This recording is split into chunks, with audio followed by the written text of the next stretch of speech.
তো শিয়ালদা ও দমদম থেকে যারা আসবে তারা নৈহাটি লোকাল ধরে নৈহাটি স্টেশনে নামতে হবে। আর এই হচ্ছে সেই স্টেশনটা যেখানে আমি নেবে এবার যাব। এই হচ্ছে সামনেটা, মানে ঢোকার মুখটা তারা বন্ধ করে রেখেছে।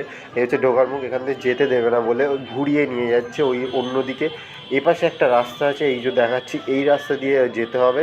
তো আমরা হাঁটতে থাকছি অনেকটা, প্রায় 2 কিলোমিটার হেঁটে মন্দিরের সামনে বড়মার দেখতে যেতে হবে। আর এই হচ্ছে লাইন, এখান থেকে সামনে ওই 200 মিটারের মধ্যে আছে এটা দেওয়া। এটা হচ্ছে লাইনের জায়গা, দেখতে পাচ্ছ লাইনটা কত বড়। তো এই লাইন দিয়েই মন্দিরের ওখানে, মানে ঠাকুরের ওখানে সবাই যাচ্ছে। আর এই হচ্ছে সেই লাইনটা যেখানে আমি এখনও দাঁড়িয়ে আছি। খুব ভিড় ছিল, বিশাল ঠেসাঠেসি হচ্ছে। এছাড়া অনেক লোক, মানে কয়েক হাজার হাজার লোক ছিল এখানে। আর এখান থেকে তোমার মন্দিরে প্রসাদ, মানে কুপন দিচ্ছিল, প্রসাদ দেবে রাতে, তাই পুজো হবে। আর এই হচ্ছে মন্দিরটা তোমরা দেখতে পাচ্ছ, বড়মার মন্দির। আর এর পাশেই ছিল বড়মার মূর্তিটা, যেখানে বড়মার হচ্ছে মূর্তিটা রাখা ছিল। তো দেখাবো জুম করে, দেখতে পাচ্ছি। এরপরে যাবো ওই সাইডটা, প্রচুর ভিড় থাকার জন্য প্রথমে যেতে পারিনি, পরে আমরা গিয়েছি ওই সাইডটা। তো দেখতে থাকো, এরপরে আমি দেখাচ্ছি আস্তে আস্তে। আর এই দেখতে পাচ্ছ কত ভিড়, আর এর পাশেই হচ্ছে বড়মার মূর্তিটা।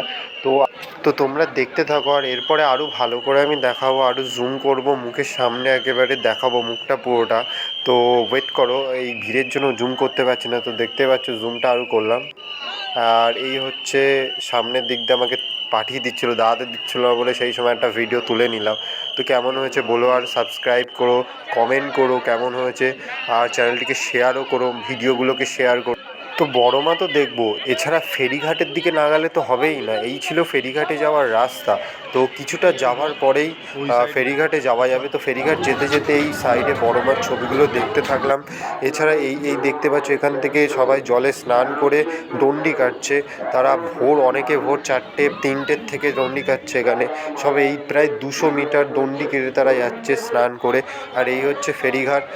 তো দেখতেই পাচ্ছ, এটা বলতে গেলে গঙ্গা।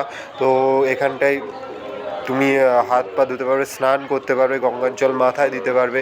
এখান থেকে বলতে গেলে স্নান করে তারা এই 200 মিটার যাচ্ছে। তারা একটা মজাদার বিষয় ছিল, যেখানে বাচ্চা থেকে শুরু করে বড়রা সবাই ডন্ডি কাটছে। আমি দেখে তো অবাক, কারণ অত ছোট ছোট বাচ্চারাও এখানে ডন্ডি কাটছে। আর এখানে সত্যি বলছি, সবাই খুব, মানে ভক্তি দিয়ে ডন্ডি কাটছে। এছাড়া অনেকে কাঁদছে, সেটাও আমি দেখেছি। বাট কান্নার দৃশ্যটা আমি আর তুলে ধরিনি, বা আমি আর তুলিনি। তার কারণ আমার নিজেরই কেমন লাগছিল, সেই জন্য আমি আর তুলিনি। তো তোমরা দেখতে থাকো।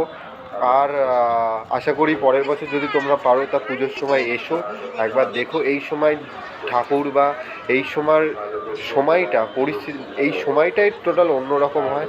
তো আমি প্রথমবার গেছিলাম, এর আগে আমি যাইনি কোনো দিন। এমনি পুজোর সময় গেছিলাম, আর এইবার গেলাম প্রথম। আর গিয়েই ভিডিওটা করলাম সবাইকে দেখানোর জন্য যে কেমন কি হয়, অনেকে তো আসতে পারে না, সেই জন্য।